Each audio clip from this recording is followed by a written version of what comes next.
नमस्कार विद्यार्थी मित्रांनो, स्पर्धा परीक्षा नॉलेज या यूट्यूब चॅनलवर तुमचे स्वागत आहे। आजपासून आपण रिझनिंगची सिरीज स्टार्ट केलेली आहे आणि त्याच्यात आपण घड्याळ म्हणजेच क्लॉक हे प्रकरण पाहणार आहोत। चला तर मित्रांनो सुरुवात करूया। पहिलं उदाहरण आहे, घड्याळामध्ये 5 वाजले असताना तास काटा व मिनिट काटा यांच्यामध्ये किती अंशाचा कोन तयार होईल। त्यांनी म्हटलं आहे की घड्याळामध्ये 5 वाजले असताना तास काटा, हाताला तास काटा आणि मिनिट काटा, हा मिनिट काटा आहे, तर यांच्यात किती अंशाचा कोन तयार होईल। तर तास आणि मिनिट काटामध्ये अंशाचा कोन विचारलेला आहे। हा तुमचा तास काटा आहे आणि हा मिनिट काटा आहे। तर आपल्याला अंशात्मक कोन काढण्यासाठी तुम्हाला फक्त तास गुणिले 30 अंश करायचा आहे आणि तुम्हाला अंशात्मक कोन मिळून जाईल।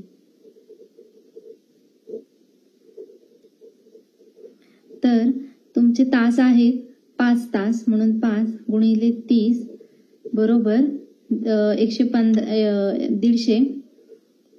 तर हा झाला तुमचा अंशात्मक कोन। तर काय करायचं, तास गुणिले 30 अंश करायचं, म्हणजेच 5 गुणिले 30 बरोबर 150 अंश। जर त्यांनी असं म्हटलेलं असतं की घड्याळात 6 वाजले असताना तास काटा आणि मिनिट काटा यांच्यात किती अंशाचा कोन तयार होईल, तर फक्त तुम्हाला 6 गुणिले 30 म्हणजेच 180 अंश। जर त्यांनी म्हटलं की 9 तास दिलेले असते तर 9 गुणिले 30 करायचं म्हणजे 270 अंश। अशा पद्धतीने तुम्ही अंशात्मक कोन काढू शकता। पुढील उदाहरण पाहूया। पुढचं उदाहरण आहे, सकाळी 10 ते दुपारी 2 वाजेपर्यंत मिनिट काटा किती वेळा तास काट्याला ओलांडून पुढे जाईल। तर त्यांनी म्हटलंय सकाळी 10 ते दुपारी 2 वाजेपर्यंत मिनिट काटा किती वेळा तास काट्याला ओलांडून पुढे जाईल। तर सकाळी 10 ते दुपारी 2 वाजेपर्यंत 4 तास होतात, बरोबर। सकाळी 10 ते दुपारी 2 वाजेपर्यंत 4 तास होतात, म्हणजेच प्रत्येक तासात 1 वेळा, म्हणजेच 4 वेळा मिनिट काटा तास काट्याला ओलांडेल। तर सकाळी 10 ते दुपारी 2 वाजेपर्यंत 4 तास होतात, म्हणजेच प्रत्येक तासाला 1 वेळा, म्हणजेच 4 वेळा मिनिट काटा हा तास काट्याला ओलांडून पुढे जाईल। तर इथे मी लिहून देते, सकाळी 10 ते दुपारी 2 वाजेपर्यंत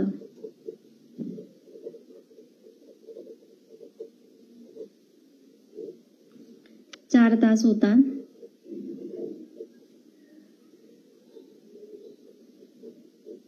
तर प्रत्येक तासाला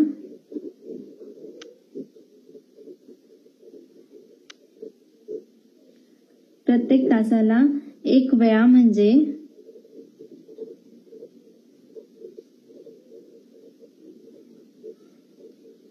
4 वेळा मिनिट काटा तास काट्याला ओलांडेल।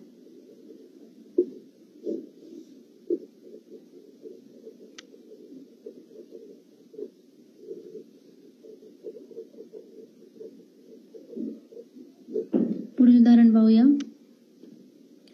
2:32 झाली असताना तास काटा व मिनिट काटा यांच्यामध्ये किती अंशाचा कोन तयार होईल।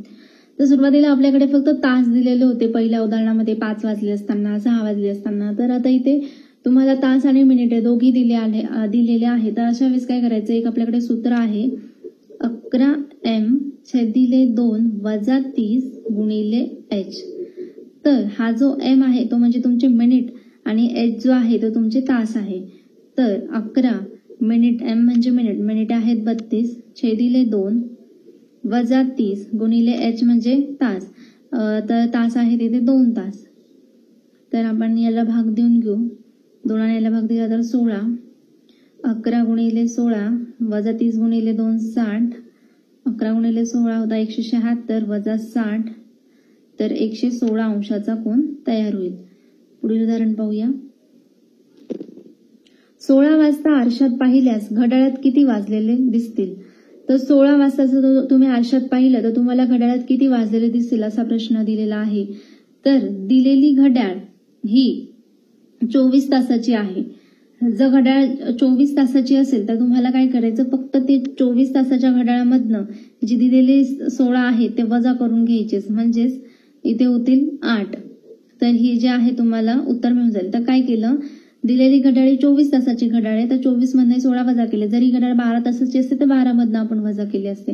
आता ही 24 तासाची घड्याळ आहे म्हणून 24 मधनं ती वजा करा, तुम्हाला 8 वाजलेले दिसतील.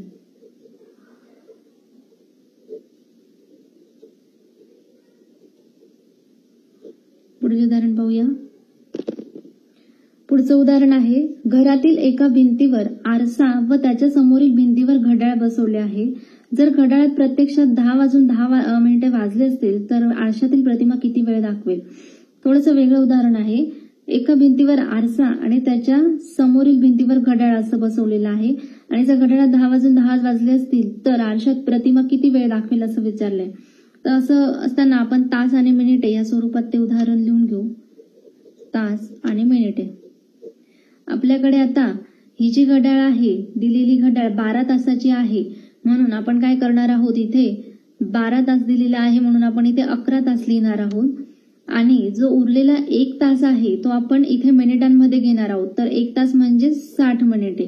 काय केलं मित्रांनो, दिलेली घड्याळ 12 तासाची आहे म्हणून त्या 12 तास न घेता आपण इथे 11 तास घेतलेले आहे आणि जो उरलेला 1 तास आहे तो आपण इथे मिनिटांमध्ये घेतलेला आहे. म्हणजेच 1 तास बरोबर 60 मिनिटे म्हणून इथे आपण 60 लिहिलं आणि जे दिलेलं आहे 10:10 ते इथे लिहून घेऊ. 10:10. आता तुम्हाला इथे फक्त यांची वजाबाकी करायची आहे. तर 0 0 गेला 0, 6 1 गेला 5, 1 1 गेला 1 आणि हा इथे 0. तर उत्तर येईल तुमचं 1:50 ही तुमचं प्रतिमा वेळ दाखवेल. तर काय केलं, दिलेली घड्याळ ही 12 तासाची होती तर तिथे 12 तास न घेता आपण 11 तास घेतले आणि जो उरलेला 1 तास होता तो आपण इथे मिनिटामध्ये टाकला. तर 1 तास म्हणजे 60 मिनिट होता म्हणून आपण इथे 60 लिहिलं. 10:10 दिलेली होती तर ते तिथे लिहिली आणि त्यांची वजाबाकी केली. तर 1:50 असं उत्तर मिळालं. पुढील उदाहरण पाहूया. 6 वाजता आरशात बघितले असल्यास घड्याळात किती वाजलेले दिसतील. तर त्यांनी आता ही जी दिलेली घड्याळ आहे ती 12 तासाची आहे म्हणून इथे लिहून घेते 12 तासाची घड्याळ आहे. आता पहिलं जे उदाहरण पाहिलं होतं आपण ह्या पद्धतीचं तर तिथे आपल्याला 24 तासाची घड्याळ दिलेली होती. आता ही जी आहे 12 तासाची घड्याळ आहे म्हणून याच्यातनं आपण 12 वजा 6 करून घेणार आहोत म्हणजेच 6 वाजलेले दिसतील. जर तुम्हाला 24 तासाची घड्याळ दिली तर 24 मधनं ती वजा करायची. 12 तासाची घड्याळ असेल तर 12 तासामधनं वजा करायचं. पुढील उदाहरण पाहूया. पुढील उदाहरण आहे, 7:15 आणि 35 सेकंद झाली असताना आरशात पाहिल्यास घड्याळात किती वाजलेली दिसतील. तर इथे आपल्याला मिनिट, तास आणि सेकंद तीनही दिलेले आहेत तर तिघही लिहून घेऊ आपण. तास, मिनिटे आणि सेकंद. तर आता ही पण दिलेली घड्याळ 12 तासाची आहे तर आपण 12 तास न घेता आपण इथे 11 तास घेणार आहोत आणि जो उरलेला 1 तास आहे तो आपण इकडे घेणार आहोत. 1 तास बरोबर 60 मिनिटे. तर आता ह्या 60 मिनिटांमधला पण आपण 59 मिनिटे घेणार आहोत आणि उरलेला जो 1 मिनिट आहे तो आपण इकडे जाऊ देणार आहोत. म्हणजेच 1 मिनिट बरोबर किती, 60 सेकंद. काय केलं, दिलेली घड्याळ 12 तासांची होती त्यातला आपण 11 तास घेतले. उरलेला 1 तास जो आहे तो आपण इकडे टाकला. तर 1 तास बरोबर होतात 60 मिनिटे. तर 60 मिनिटांमधला पण आपण 59 मिनिटं घेतले आणि उरलेला जो 1 मिनिट होता तो इकडे टाकला. तर 1 मिनिट म्हणजे 60 सेकंद. तर इथे 60 सेकंद लिहिले. आता वजा हे जे दिलेले 7 तास आहेत ते लिहून घेऊ. त्यानंतर 15 मिनिटे, मिनिटांच्या खाली मिनिटे आणि सेकंदाच्या खाली सेकंद, 35 सेकंद यांची आता वजाबाकी करू. 60 मधनं 35 गेले 25. त्यानंतर इथे 9 5 गेले 4, 5 1 गेला 4 आणि 11 7 गेले 4. तर अशा प्रकारे आपल्याला घड्याळात 4:44 मिनिटे आणि 25 सेकंद असे दिसतील. आता पुढील उदाहरण पाहूया. 11:08 झाली असताना तास काटा व मिनिट काटा यांच्यामध्ये किती अंशाचा कोन तयार होईल. तर ह्याच्यासाठी आपल्याकडे जे पहिलं सूत्र होतं ते आपण इथे लिहिणार आहोत. 11m/2 वजा 30 गुणिले h. तर m म्हणजे मिनिटे आणि h म्हणजे तास. तर आता इथे 11 गुणिले मिनिटे आहेत 8 मिनिटे छेदिले 2 वजा 30 गुणिले h म्हणजे तास आणि तास आहेत 11 तास. तर याला जर आपण 2 ने भाग दिला तर 11 बेचोक 8 आणि 11 चोक 44. तर वजा 30 गुणिले 11 केलं तर 330 11 ते 33 आणि हा 0. 44 वजा 330 केलं तर 316 अंश. तर 316 अंश आहेत, पण हा जो अंशाचा कोन आलेला आहे तो जेव्हा 180 पेक्षा कोन जर जास्त असला, म्हणजे आता हा जो कोन आहे तो 180 पेक्षा जास्त आहे, तर आपल्याला तो 360 मधनं वजा करायचा असतो. काय केलं, हा जो 316 आहे हा 180 पेक्षा जास्त आलेला आहे, तर 180 पेक्षा कोन जेव्हा जास्त येतो तेव्हा तो आपल्याला 360 मधनं वजा करायचा असतो. मग 360 वजा 316 केलं तर उत्तर तुम्हाला मिळेल 44 अंश. तर 44 अंशाचा कोन तयार होईल. पुढील उदाहरण पाहूया. प्रवीणचे घड्याळ प्रत्येक तासाला 4 सेकंद पुढे जाते. सोमवारी सकाळी 11 वाजता बरोबर लावलेले घड्याळ त्यानंतर येणाऱ्या शनिवारी सकाळी 11 वाजता कोणती वेळ दाखवेल. तर प्रवीणचं घड्याळ आहे ते प्रत्येक तासाला 4 सेकंद पुढे जाते आणि सोमवारी त्याने 11 वाजता एक बरोबर सेट करून ठेवलेलं घड्याळ आहे. त्यांनी विचारले की त्यानंतर येणाऱ्या शनिवारी सकाळी 11 वाजता ती कोणती वेळ दाखवेल. तर काय करायचं, आता सोमवारी लावलेले आणि शनिवारी कोणती वेळ दाखवेल असं विचारलंय. तर मंगळवारपासून शनिवारपर्यंत आपण किती तास असतात ते पाहूया. तर मंगळवार, बुधवार, गुरुवार, शुक्रवार आणि शनिवार. तर मंगळवारचे 24 तास, बुधवारचे 24, गुरुवारचे 24, शुक्रवारचे 24 आणि शनिवारचे 24. तर प्रत्येक दिवसात 24 तास असतात, म्हणून आपण इथे 24 प्रमाणे लिहिलं. आता या सगळ्यांची जर बेरीज केली तर ती होईल 120. 24 120. तर त्यांनी म्हटलंय की ते जे घड्याळ आहे ते प्रत्येक तासाला, म्हणजे एका तासाला, प्रत्येकी तासाला म्हणजेच प्रत्येकी 1 तासाला ते 4 सेकंद पुढे जाते. तर इथे लिहिते मी, घड्याळ एका तासाला 4 सेकंद पुढे जाते. तर 120 तासात ते किती पुढे जाईल. 120 तासात 120 गुणिले 4 बरोबर किती, 480 सेकंद ते पुढे जाईल. बरोबर, ते एका तासाला 4 सेकंद पुढे जात होतं, म्हणून 120 तासात 120 गुणिले 4 बरोबर 480 सेकंद पुढे जाईल.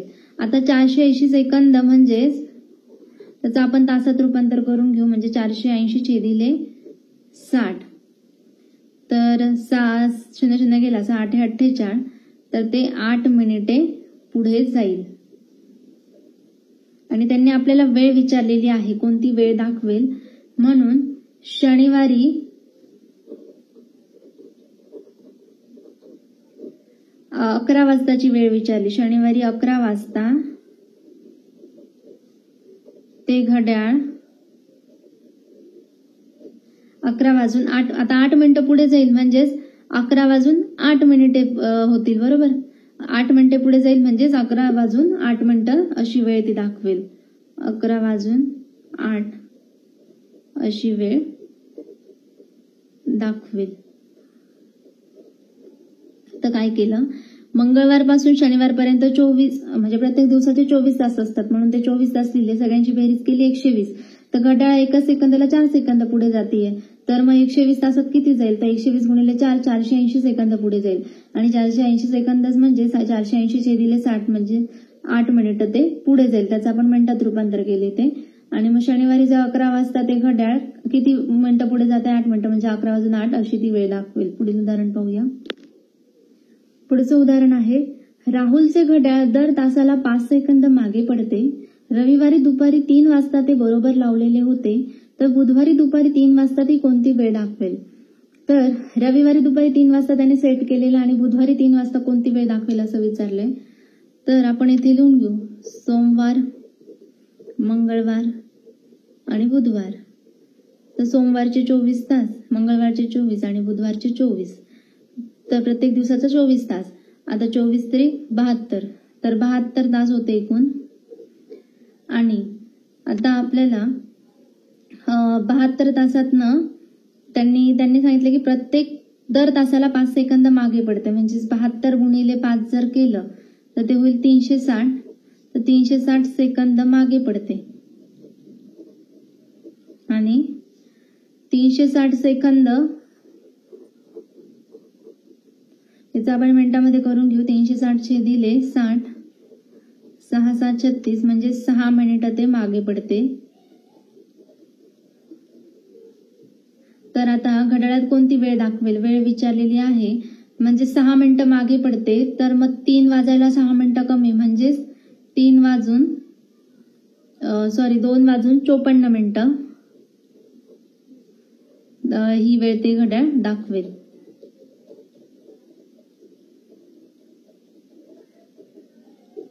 तर काय केलं, रविवारी 3 वाजता लावलेलं होतं आणि बुधवारी की दुपारी 3 वाजता कोणती वेळ दाखवेल असं विचारलंय. तर सोमवार, मंगळवार, बुधवार या तिघ दिवसाचे 24 तास म्हणजे ते 72 तास आणि 72 आणि 5 सेकंद मागे पडते, म्हणून 72 गुणिले 5 केलं 360 सेकंद मागे पडते. तर त्याचं मिनिटात केलं 60 ने त्याला डिवाइड केलं 6 मिनिटं मागे पडते आणि त्यांनी दुपारी 3 वाजता कोणती वेळ दाखवेल असं विचारलेलं होतं. आणि मग 6 मिनिटं घड्याळ जर तुमचं मागे पडत असेल तर 2 वाजून 54 मिनिटं म्हणजेच 3 वाजायला 6 मिनिटं ते घड्याळ मागे पडत होतं. म्हणजे 3 वाजायला 6 मिनिटं कमी म्हणजेच 2 वाजून 54 मिनिटं ही वेळ दाखवेल. अशा प्रकारे आपण घड्याळावरचे सर्व उदाहरणं पाहिले आहेत. जर व्हिडिओ आवडला तर प्लीज लाईक करा आणि चॅनलला सबस्क्राईब करा, जेणेकरून आता रिझनिंगची आपण जी सिरीज चालू केली आहे तर तुम्हाला नवनवीन अपडेट्स लवकर मिळतील. थँक्यू.